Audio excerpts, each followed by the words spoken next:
everyone, and welcome back to the Smart Tea Podcast, where we talk about the lives of scientists and innovators who shape our world. How are you, Aarati? Happy Friday. Yeah, happy Friday, Arpita. I'm doing pretty well. I'm tired. It's been a week. It's been a long week, and I'm so glad we have the 3-day weekend coming up. Yeah, I am right there with you. We were supposed to record yesterday, and I frantically texted Aarti being like, can we please reschedule? I've had such a busy week at work, and I Yeah. was scrambling to meet a deadline yesterday, and I was like, there's no way I can get my act together in the next 30 minutes as planned. So I know thank you. But yeah, agree with you. It has been quite a week. My only agenda item for the next 3 days is to not leave my couch. And Yes, I perfect. can't Good. wait. This year has been so busy. We have had 8 weddings, Oh my God. including my own. Including your own, yeah. Including my Gonna own, say. and had just like a ton of travel in between that. And so it's like all like really good things, like all really fun things and like very Yeah. exciting things. But it's just like, I'm just so tired. fine. Work has been really busy, and it Yes. just, I feel like I'm coming home, unpacking my suitcase, and then like so quickly after just pulling Just my suitcase back repacking out it. and repacking it. Yeah. Which is like, again, like, it just all really wonderful, fun things, but also just like so tiring after a while. And Yeah. anyway, so that's where I'm at, and I just cannot wait to Yes. not leave my couch this weekend. That sounds like a good plan. I like I it. know. We have kind of the opposite thing happening where I'm not going anywhere, but a lot of people are coming to our house. And so we're like constantly entertaining. So like last weekend, my aunt and uncle from Singapore were here, and it was just, like how Indian people do when you have guests over. It's like we have to like cook all the food. Yeah, we have to clean the whole house. We have to cook all the food. And right now my room is kind of like the nicest room. So it's now become the / guest bedroom room in the house. So I end up getting kicked out of my own room so I can sleep on the couch. Oh dear. Yeah. I feel like that's like such a specific brand of stress too. And it's like there's one thing where you're leaving your home, but there's also this like, this is your space and it's now no longer your space. And then the production value of like Indian families visiting, you're just like, oh, this is what our house looks like all the time. Yeah, absolutely. You're just it's like, oh, welcome. It's like, this is what it always looks like. Yes. Everything. And then it's even worse because like they're in my bedroom. So I'm like, okay, my bedroom is always immaculate. Yes. It always looks like a hotel room. Yeah. There's always mints on the pillows. Get the dog smell out of my room. Yeah. How is Cairo doing with all the guests? Oh, he loves them. He loves having people over. It's like his favorite thing in the world.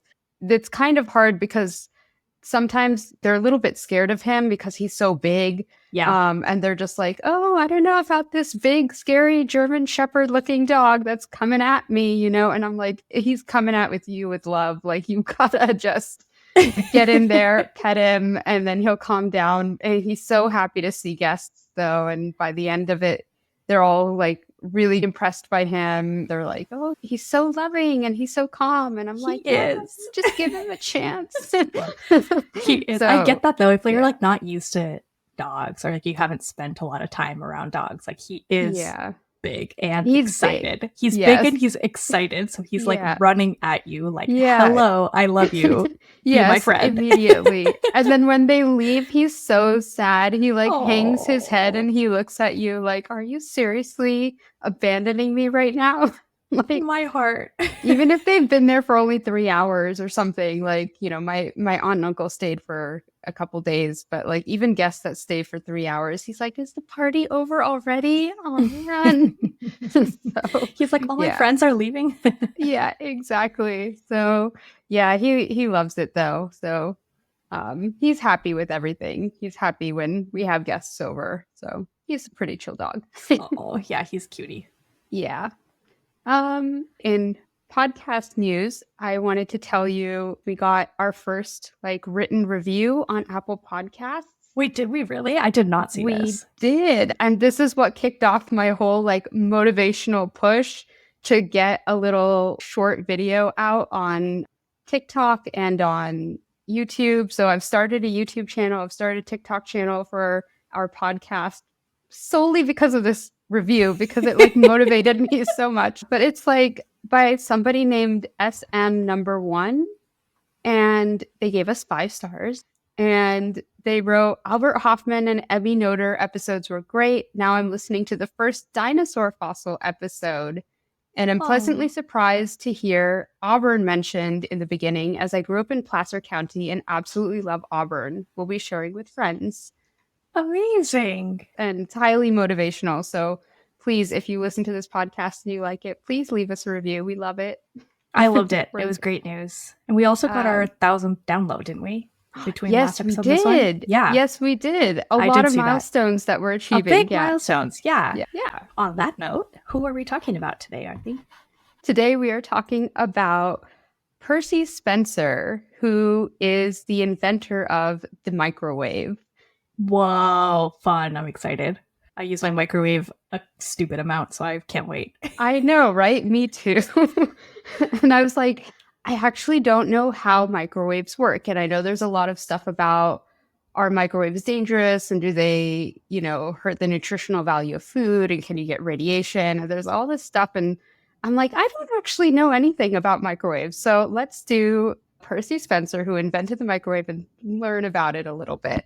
I can't wait. My husband's favorite cooking method is to put it in the microwave. Like if he is cooking dinner, he is not using the stove. He's using the microwave. Oh, really? Like a fully microwave? Microwaved meal. He's amazing. Like microwaved blocks of tofu. He's microwaved tortillas. He's microwaved everything.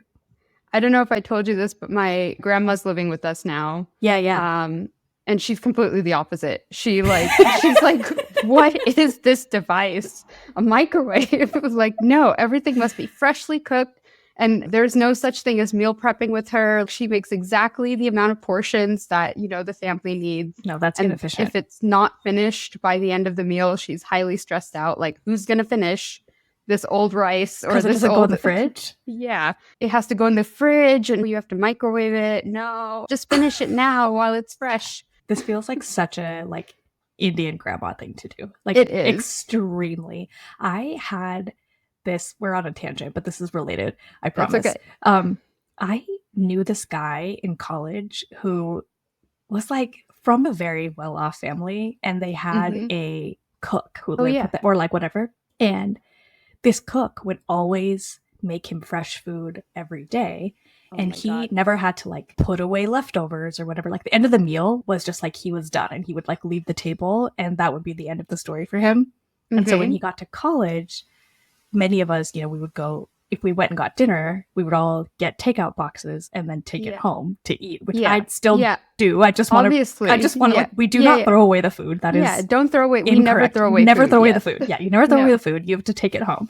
But he would just leave it, or he would give us his leftovers. And he was of the same mindset where he basically said, I only eat fresh food, and this will no longer be fresh. And we were just like, are you joking? Are you kidding? Oh my God. It's a different tax bracket entirely. Or just a different, I don't even, I have a hard time with leaving food on my plate to go in. If it's still on my plate and I can't finish it, it's going in the fridge. Yes. That's the only option. Yeah. Putting it in the trash is not an option unless it's actively bad. It's moldy or something like that. Yeah, exactly. I'm the same exact way. And sometimes I even order food knowing that I'm not going to be able to finish it all. Definitely. And so that kind of dictates what I'm going to order, because I'm like, if I get a salad or something that has lettuce in it or something like that, it's not going to be as good the next day. So I'm not going to get that because I can't reheat it in the microwave. And so it's a whole process, Or I will justify the price of something. So if a really big bowl or something is $15, I'm actually this is only $7.50 because I'm gonna eat it twice. Yeah. Yes, exactly. Oh my gosh. Yes, it's so true. Yeah, the microwave is just indispensable. The way that we live our lives. Yeah. I can't wait to hear about it. Okay, so Percy LeBron Spencer was born in Howland, Maine on July 9th, 1890. Some sources say he was born on the 19th, but I read an article by Monica M. Smith, who wrote a piece for the Smithsonian where she literally just went through and looked at publicly available government records, like military and US Census records, and she confirmed certain dates and details about his life. So if there was ever any like discrepancy online about the dates that things happened, I'm just going with what she said. So yeah. So Percy was born to Jasper and Myrtle Spencer, and he had one older brother called John Albee, who was nicknamed Al. We don't know a lot about his parents because when Percy was 18 months old, his father died, and his mother sent Percy to live with his aunt and uncle. I'm not really sure what she did with Al because it kind of sounds like their mom basically abandoned them both. Oh. And the two brothers got separated. Like, it doesn't sound like they ended up living together, but they were still very close. Even though they weren't living together, they still like stayed in touch and even lived together as adults at one point. Did they get raised by family members if the mom left them? I'm guessing like Percy definitely was raised by his aunt and uncle. Okay. Al, I don't know where he went. So Okay, I don't know what happened to him. It didn't sound like, based on the research that I was reading, it didn't sound like they both went to the aunt and uncle. It sounded like Al went somewhere else, maybe to some other family members or friends or something. I don't know. But it does sound like they got separated a bit. Wait, sorry. What happened to the mom though? She abandoned them? She just bounced. She was like, okay, bye, I'm not doing this. Okay. By and myself. We don't really know what her story is. Yeah. Okay. We don't really know. So like that's basically all we know about her parents is that father died and mom said, I'm out. And so he was basically orphaned when he was like 18 months old or something. Wow. So his brother Al went on to actually be an inventor himself. He invented something called the Spencer disk, which was also known as a Clixon. And basically, it's a circuit breaker that switches off the electricity when things get too hot inside of a machine. So it acted a lot like those, I don't know if you've played with those like curved rubber disc toys that you kind of like flatten or you turn inside out and you put it on a flat surface. And after a few seconds, it like shoots up in the air and returns back to its original position. And you keep doing that. Have you ever played with those as a kid? Is it the thing that you turn inside out and then you put it down and then it pops? Yeah, exactly that. Yes. I do know what you're talking about. Yeah, so that's basically like what a Clixon is. It's like a curved disc that's part of an electric circuit. And so electricity is running through it. And when it gets too hot, the disc reverses its curvature. And it breaks the electric current so that the electricity shuts off. That's very simple. I like that. Very simple. Elegant. And it was very valuable because it helped prevent a lot of fires. But Al never became as famous as his brother Percy. But later, Percy's grandson said that Percy would always carry a Clixon in his pocket. And as soon as someone asked him what's in your pocket, he would whip it out and demonstrate how it worked. So that's really cute. Like, we're really proud of his brother. Okay, but back to Percy, who is still a child, being brought up by his aunt and uncle.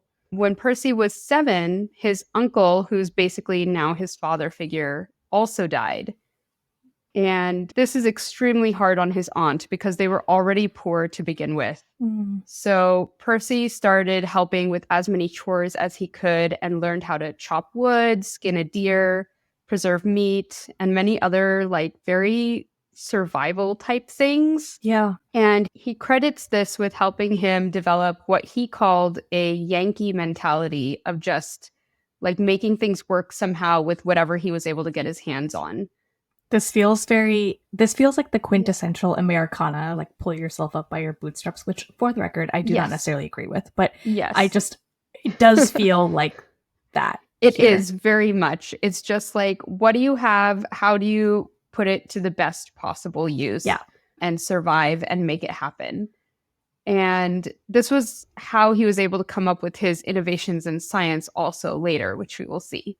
So at the age of 12, Percy drops out of school and he starts working at a spool mill to make money to support him and his aunt. So he basically becomes a 5th grade dropout and he never formally goes back to school ever. Like that was it. Wow. It's such a difference from a lot of the other people we talked about. Yes. Because even though a lot of other people had similar upbringings, many of them became the generational breakers where they were the first ones to go to college or the first ones to become educated or, Mm-hmm. pave this path. But it is interesting that he never actually did go back to school. So Yeah. just He noting never, that. yeah, he never got a formal education after Yeah. that.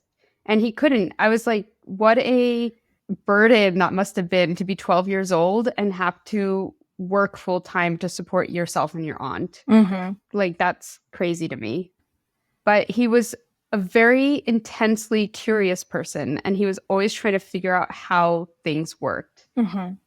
And so, case in point, 4 years later, when Percy was 16, he learned that a local paper mill had decided to install electricity, which was still a very new kind of concept at the time.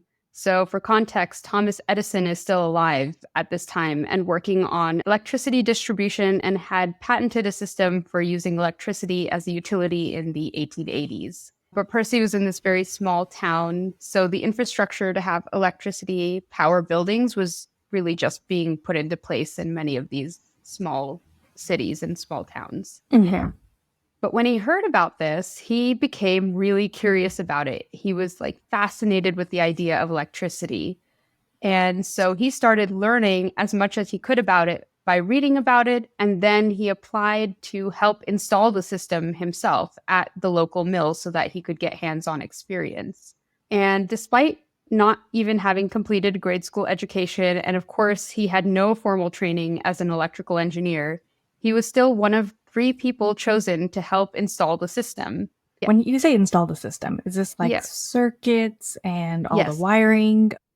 Yes. So he basically, through a lot of trial and error, helped install the electricity system and came out having gained a lot of firsthand knowledge about circuits and electricity. Sure. And then was there, I guess, a playbook for how this would be done in general? Like, had this been already being used in other buildings, and then what he had to do in this situation was replicate it to some degree? I think to some degree, yes. Like, again, he's like in a very small town. So, I mean, people had been working it out, but it's still a very new concept. Like, Edison had only patented this like 20 years ago.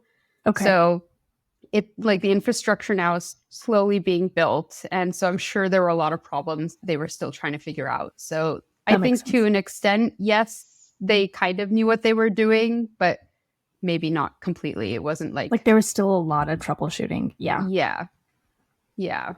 So specifically, Percy would have learned about alternating current, or AC. And we still use AC power today to power buildings, houses, and appliances because it can easily travel through transmission lines. We get electric energy from the movement or flow of electrons, and in AC current, that flow will periodically change directions as the electrons in the current changes directions. So I read a really great metaphor that helped me understand this because I was like, I don't understand electricity at all. Like, what are we doing? So I turned to Reddit, as one does. As one does. And there's a user with the fantastic handle, Toodles and Poodles. That's fantastic. Yeah. And they said, you can imagine AC power like a water wheel that you place in the ocean tide.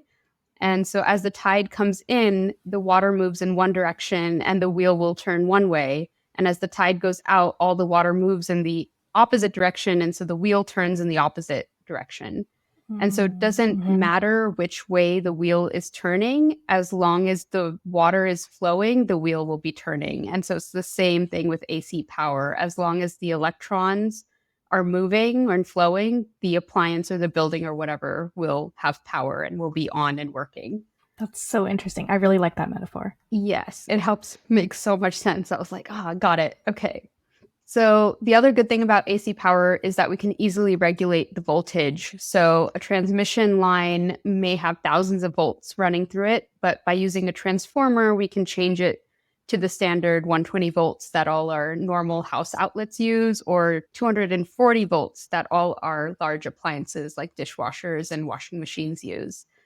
So this is probably kind of like the basics of what Percy learned installing power at the paper mill, and it's going to be important context for the rest of his career. So on April 15th, 1912, when Percy is 18 years old, the world is stunned by the news that the RMS Titanic. I knew that. The unsinkable ship, yeah, had hit an iceberg and sank. You know, this is such a random story, but yeah, the only reason I know that is because God knows what year this was, but April 15th was the day that I got my learner's permit. Oh. And I remember getting my learner's permit at the DMV. And then the man at the DMV was like, today is a really inauspicious day, and let's hope that you don't crash the car. And I was like, what are you talking about? And I was 15, so I was just like a child. Like, what? And I was like, what are you talking about? And he was like, this is the day the Titanic sank, so at least, like, let's hope you don't crash the car. Oh my and I was God. shook by this as a young child. And for now, April 15th is burned into my memory as the day the Titanic sank because of that traumatic memory. So thank you. Whatever your name is at the DMV. So now you know, April 15th, 1912. 21. Yeah. Oh my gosh. Anyway, carry on. That's the reason I know that. Okay. Yeah, so we learn about the Titanic sinking, and Percy, again, becomes really curious about this, specifically about their wireless system, their radio wireless system. The Titanic had a state-of-the-art Marconi wireless radio to signal other ships and wireless stations on land. And especially when it was sinking, it was sending out all these SOS signals. And then after it sank, there was a lot of inquiry about like who responded to the wireless signals, who was nearby, could they have gotten there faster, things like that. So there was a lot of inquiry around that. So he became really interested. And part of the reason he became interested in this is because radio waves are a type of electromagnetic wave. Right. So the idea here is that, okay, we're going to do a little picturing exercise. So imagine you have a metal bar that has an AC electric current running through it. So if you have that, then the electrons in the metal bar would be changing direction and oscillating back and forth inside the bar, like we mentioned earlier.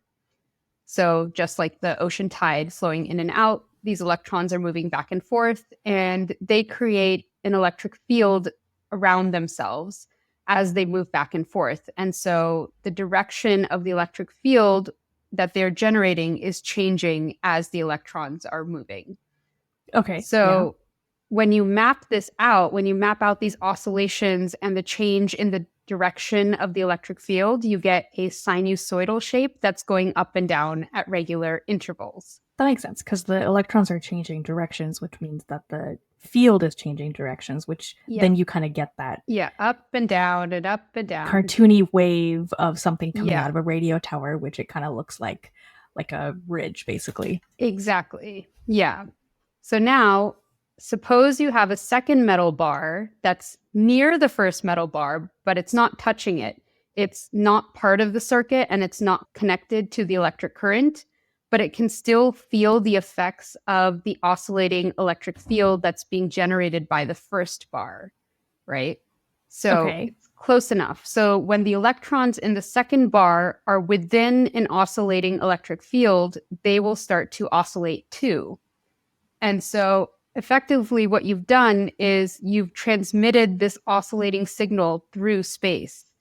And that's basically what a radio signal is. So even if that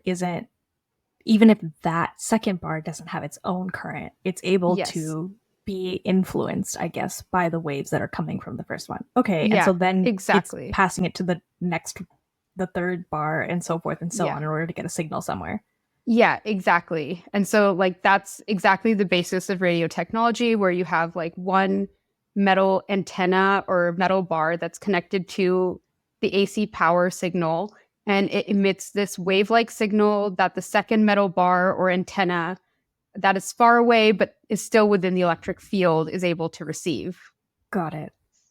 So Percy wants to learn more about this, and so he decides to join the US Navy so he can learn more about wireless radio systems. Percy only spent 2 years at the Navy before he was medically discharged due to a chronic ear disease. But during that time, that just kind of popped up out of nowhere. Like, I don't know. Yeah, it's like, I would like to know more about that, but continue. Yeah. But during this time, he studied at their radio school And he also taught himself a bunch of other subjects, including trigonometry, calculus, chemistry, physics, and metallurgy. Wait, what does taught himself mean? So he said, quote, "I just got hold of a lot of textbooks and taught myself while I was standing watch at night," end quote. That's it. Bruh. I know. If nothing else, doing this podcast has made me feel incredibly lazy.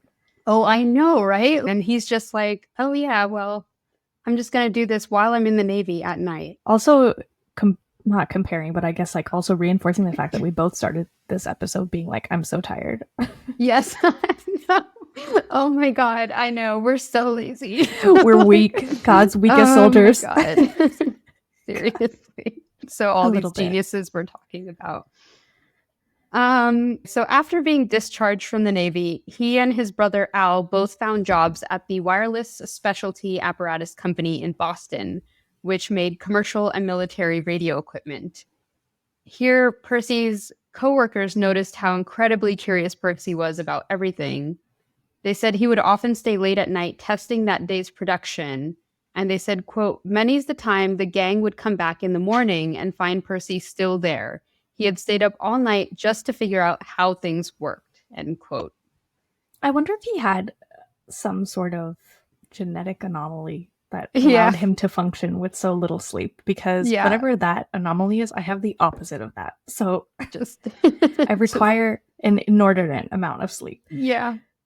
I don't know. He's just this intensely curious guy. And I know people like that. And it kind of makes me feel, I don't know, inferior in some ways. But so many scientists that I know are exactly like that. You know, they're just like super curious. It doesn't matter what the time of the day is. It doesn't matter like what else is going on in the world. They need to figure whatever it is out. They need to do their data collection. They need to do their experiment. And, you know, the world can end. It doesn't matter. They're in lab figuring things out. Is the person you're referring to your brother? Oh, there's multiple, but he's definitely one. Yes, he's definitely one. Oh my God. Absolutely. He's absolutely one of those people who can work 16 hours a day and be like, yeah, it's just how life is. Like, are you kidding me? No. Couldn't be me. Yeah. So Percy spends most of World War I making wireless equipment and working with the Navy to help troubleshoot their systems whenever there was an issue. So around this time, Percy met and married a woman named Louise Larson. And similar to your story about Sasha Shulgin, I really couldn't find out anything about Louise or how they met. That cracked me up. She just like appeared. Yeah. This is literally the same story with Louise. Literally, all I know is that they got married sometime between 1918 and 1922. We don't even have a date. Yeah, we don't have a date. I know that they had 3 sons, John, James, and George. And then 30-ish years later, in 1956, Louise died. And that's it. That's it.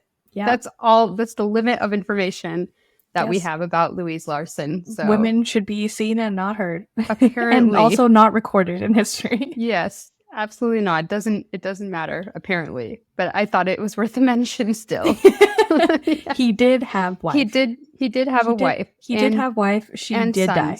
Yes. And sons. Yeah, and sons. And then she died. Yep. So after World War I, Percy's brother Al went to work for a company called Raytheon, and Percy soon followed him there. It was a tiny startup company at the time, and Percy was only the 5th employee. At Raytheon, Percy was working on power tubes or vacuum tubes. So until now, we've been talking about alternating current or AC power. Vacuum tubes are important for direct current or DC power. Okay. So in DC power, the electrons are not oscillating and changing direction. They're always moving in one direction. And vacuum tubes help achieve that one directional flow of electrons. Okay. So if you think about like the water wheel analogy thing, this time it's like putting the water wheel in a river where everything is just going in one direction. Yeah.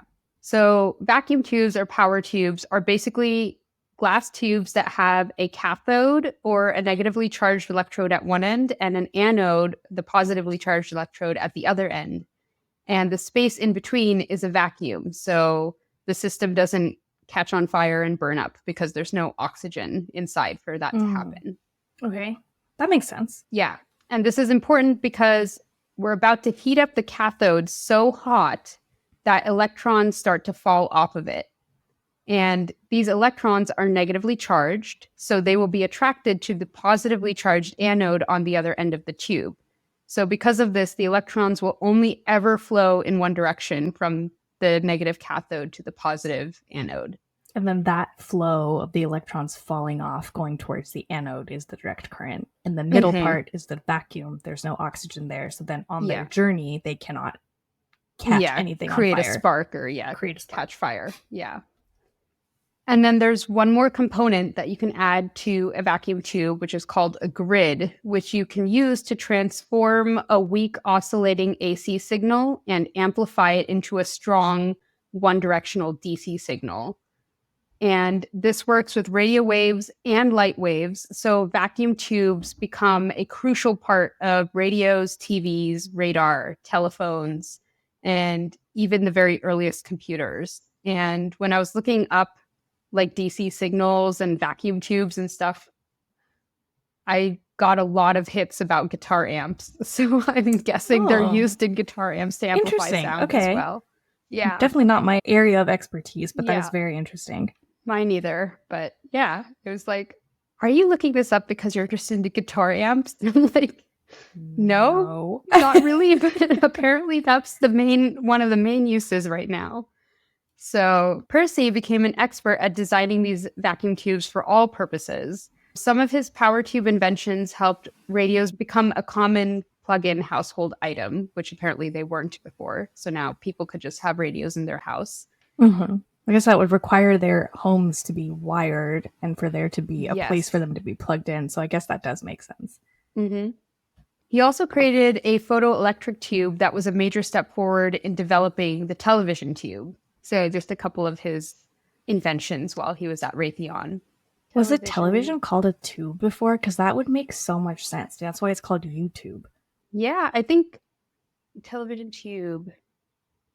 A cathode ray tube consisting of a glass cathode vacuum ray tube. TV. Yes, that makes a lot of sense. Because like old TVs used to be cathode ray, and that's why it would be like flashing really quickly. Yeah. Wow. Okay. Anyway. I feel like there's a light bulb above my head right now. Yeah, like ding. I figured it out. Yeah. Yeah. And so he's basically helping like create all of these things. So as the company grew, Percy became chief of the power tube division. His colleagues at Raytheon, many of whom were affiliates working at MIT's radiation laboratory, were amazed that despite never having a formal education, Percy was really able to hold his own in scientific discussions. And in fact, that's what, like I mentioned before, that's part of what made him so innovative. Since he had never been taught the rules of how things should work, he didn't know what was and wasn't possible. And so he was just trying stuff and like figuring it out and trying to make it work the way he wanted, using that Yankee mentality that he had developed. And his coworkers said that Percy could have built a working tube out of a sardine can. That's like a very apt way to phrase that. Yeah. One of his most notable achievements came about when World War II started.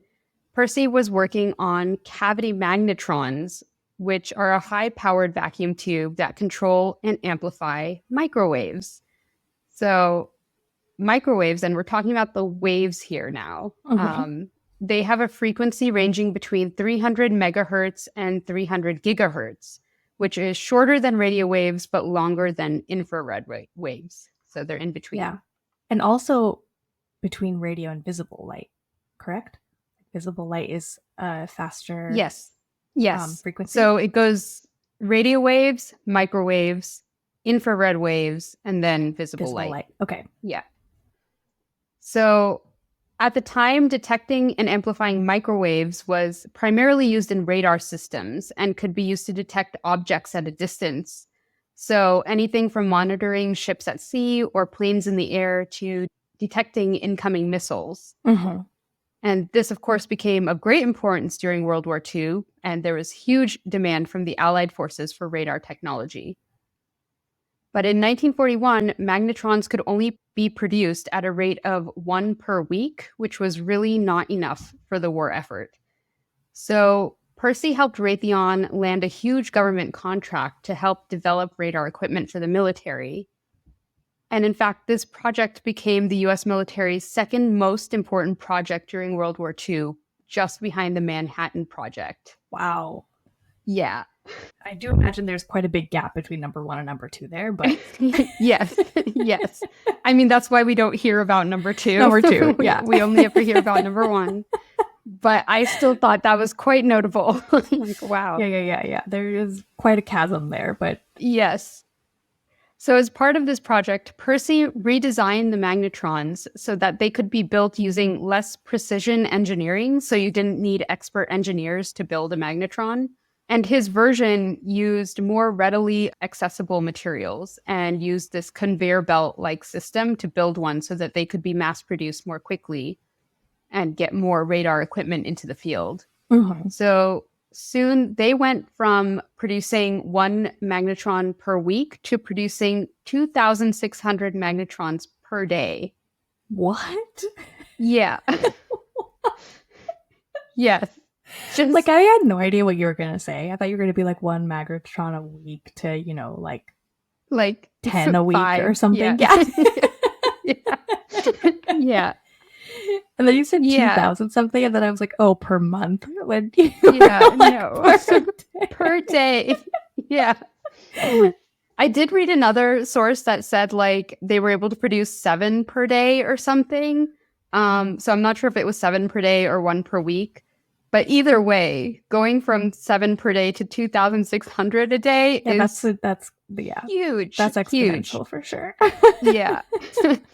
So this achievement undoubtedly helped the Allies win the war. And for this work, the Navy awarded him the Distinguished Public Service Award, which is the highest award that they can give a civilian. Oh, because he's not actually in the Navy anymore. Right, he's ear not, thing. Yeah. Okay, I was like, why is he a civilian? I thought he was in the Navy. Okay, continue. Yeah. No, he's working for Raytheon at this point. Because of his ear thing. Ear thing, yeah. The random ear thing that just came out of nowhere. But while he was working on these cavity magnetrons during the war, he once again got curious about something. He had been noticing for a while that when it got cold in the building that they were working in, his workers would warm their hands up by holding them over the magnetrons. And there's also kind of this legend that one day Percy was standing next to an active radar set that had a magnetron in it. And he noticed that a Mr. Goodbar chocolate bar that he had in his pocket had melted. Mm-hmm. And that's when he started wondering if he could harness the radiation energy coming from the magnetrons to cook food. He had to wait until World War II was over, but after the war was done, Percy started experimenting with this. So he started by placing popcorn kernels in front of the magnetron's waveguide, and they popped. And so it was the world's first microwave popcorn. Which is really like a key use for a microwave. Yes. I would say that's key use in the top 5 for sure. Absolutely. He next placed an egg inside of a tea kettle in front of the magnetron. And when one of his coworkers tried to look inside the kettle to see what was happening, the egg exploded all over his face. But it was soft boiled, so point proven. Yeah, that's true. Yeah, it did get cooked. Oh, like a whole egg. Yeah, like he. Oh, I was like, why did he put a whole? I was trying to figure that out. Oh, okay, like a whole egg, not like an egg that was cracked. No, it was like a whole egg. Okay, okay. Yeah. Sorry, that took me a second. Okay. No, I'm following now. I was like, why? Yeah. Okay. Yeah. So the question is, what is happening? How is this working? Microwaves today still have a cavity magnetron inside of them, and that's the thing that produces electromagnetic waves. These waves bounce around inside the metal box of the oven where you keep your food and are absorbed by the molecules of water, sugar, and fat in your food. This excites the molecules and causes them to vibrate, which generates heat, and that cooks your food. So it's kind of similar to a stove or an oven, where the waves are traveling in through the surface of your food. So the outside of the food gets hotter faster than the inside. And that's why sometimes if you start heating up a frozen burrito or a frozen dinner or something that's really dense, the outside becomes super hot, but it's still really cold inside. And this also explains why you shouldn't put metal utensils or containers in a microwave, because the electromagnetic waves will not be absorbed by metal. It will deflect the waves away from the food and cause the electromagnetic waves to bounce around like crazy, which can damage the inside of the microwave. Yep. I do know this from personal Yes. experience. I do remember really young, I covered something, instead of covering it with like a plate, I covered it with foil, microwave foil. Dear. That was crazy. There's sparks flying all over the microwave. But, modern microwaves are actually quite good at, the inside of the microwave was not well, but it really does a good job of keeping the bad contained. Yes. Because I think they know that children are probably prone to something like this. Probably. Yeah. So to that point, the reason that like sparks were being created is because the electromagnetic waves were creating an electric current that is running through the metal. And that's what caused the spark and could have potentially caused a fire or even caused the microwave to explode. So I'm really glad that didn't happen. In your case. Me too. And one more interesting thing I learned is that, how the door of microwaves are always covered in this kind of like mesh material? So it's not completely a clear window. Yeah. So you can see the food inside. That mesh is specifically designed to prevent microwaves from leaving the inside of the oven. So you don't absorb any microwaves and you don't get cooked. Yeah. Yeah, I actually did know that. And I think it's so crazy that those holes are very big. Like you think about like a wave, it's like those waves are huge and moving very slowly because they can't escape through that grid, even though the holes are like quite big, I would say. Yeah, I did not know this. And so like as soon as I learned this, I went and ran to my microwave and I was like, whoa, those holes are huge. Yeah, they are really big. Really? Oh my gosh. But so it doesn't allow microwaves to get out, but it does allow visible light, so you can see what's inside. They're smaller and higher frequency. Yeah. Yeah. And this is also why there's a safety switch built into microwaves. So if you pull the door open while it's still running, the microwave will shut off immediately, so none of the radiation waves get out. But microwaves are 100% safe. Like you're not going to radiate your food and then ingest it or something like that. They're perfectly safe to eat microwave food. As long as you're not in the microwave somehow, you're good. Yeah. So Percy and his team at Raytheon started developing a magnetron-powered oven for cooking food. And in 1945, they applied for a patent for a, quote, method of treating foodstuffs. The first commercial microwaves made by Raytheon, called radar ranges, hit the shelves in 1947. It was 6 feet tall and weighed 750 pounds. 6 feet tall? Yes. That's crazy. Yeah. And it cost $5,000, which I looked up the equivalent today. It is $73,000 today for a microwave. Okay, so it's like a fancy pants thing. Like only super fancy households are getting it. Okay. I don't even think it was for households. I think it was really more intended for like restaurants or like big commercially. Kitchens, okay, that makes sense. I can't imagine a household being able to afford that or want that. The first microwave oven for home use came on the market in 1955. And it was still pretty big. It was about the size of a conventional regular oven today, so it had to be wall mounted. And it was also still very expensive. It cost $1,295, which in today's money is over $15,000. Yeah, that's crazy still.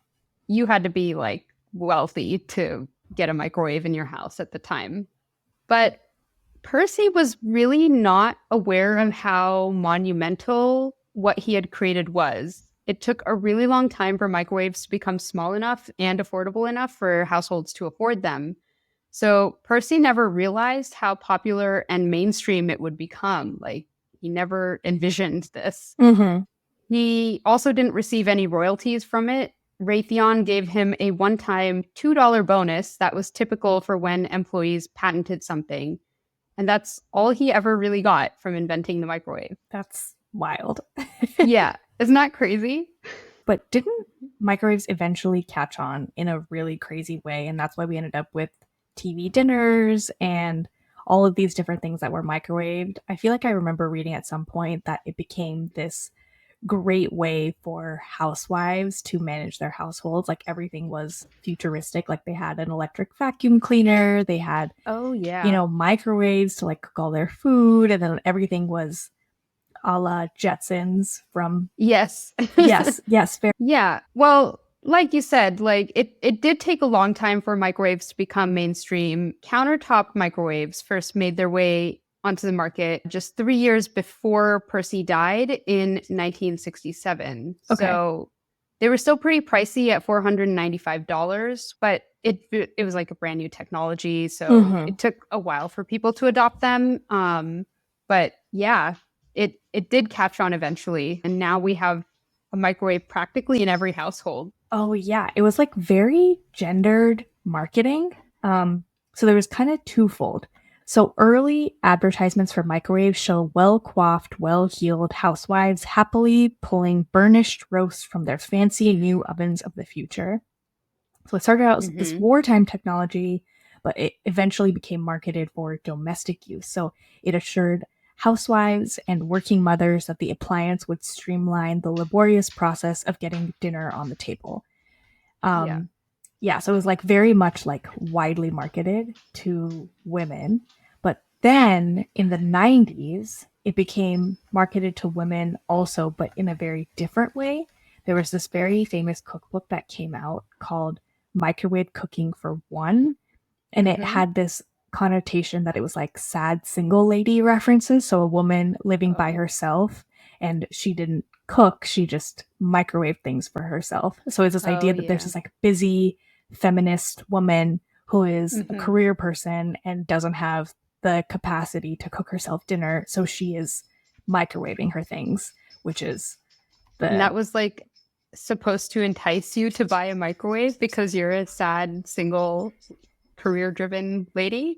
I don't think it was necessarily the marketing, but it was more of the connotation that it came with. Sorry, I maybe misspoke. So the marketing was really meant to be for housewives, but then the connotation of having a microwave changed in the 90s. And it was this idea that you could feed yourself because it was so fast. And the only people who really used microwaves were sad single ladies. Yeah, that makes a lot of sense because I remember my mom got a lot of heat in the 90s when she was warming up dinner for us using a microwave because she had a career and so she couldn't stay at home all day cooking for our family. So she would just come home, zap something in the microwave, put it on the table because we were hungry as soon as we got home from school. And it was kind of frowned upon by people around her because they were just like, you should be cooking fresh food for your family, No, the fresh food thing is crazy. Yeah. It's like, I did look up that actually warming up your food in the microwave does not affect the nutritional value of your food at all. And in some cases might actually be better than doing it in a stove or oven because it goes faster. So there's less time for the nutrients to break down in your food. So. Also, it's probably less likely to burn in any kind of way or get crispy bits, even though I do like crispy bits because those are carcinogenic. And so you're getting less carcinogens. Yeah, so a lot of benefits to microwaves. I'm fully supportive. So Percy continued working for Raytheon, becoming a senior vice president and senior member of the board of directors. Over his career, he received over 100 patents. Raytheon even named one of their facilities that manufactured vacuum tubes Spencer Labs after him. And despite having dropped out of school in 5th grade, the University of Massachusetts gave him an honorary Doctor of Science degree. So just a side note here again, in 1960, Percy married again, this time to a woman named Lillian Ottenheimer, who is just as mysterious as Louise. We don't know anything about her. Great. So just we've mentioned her. Yeah. He retired from Raytheon in 1964, and in 1970, Percy dies at the age of 76. and I couldn't find the cause of his death, but I think it was just old-fashioned old age. Old-fashioned old Yep. age. Yep. What a crazy way to say that. Nothing special, nothing exciting. Just a good old-fashioned old age. Good old-fashioned old age. Kicked it one day and he was like... Yep. I'm pretty sure that's it. Because, like, again, I'm like scouring the internet for information on his wife and his children and his cause of death and his father's cause of death. And it's just like, no, I'm just like, all right, they just died one day, I guess. Like, he was 76 though, so I guess that's a pretty good life, you know? But didn't he die in 1970? Like, that doesn't feel... Yeah, I guess maybe 76. Okay, I don't know. Yeah. I don't know. And my last note here is that posthumously in 1999, Percy was inducted into the Inventors Hall of Fame for his patent of the high-efficiency magnetron, which is what makes the microwaves. The microwave.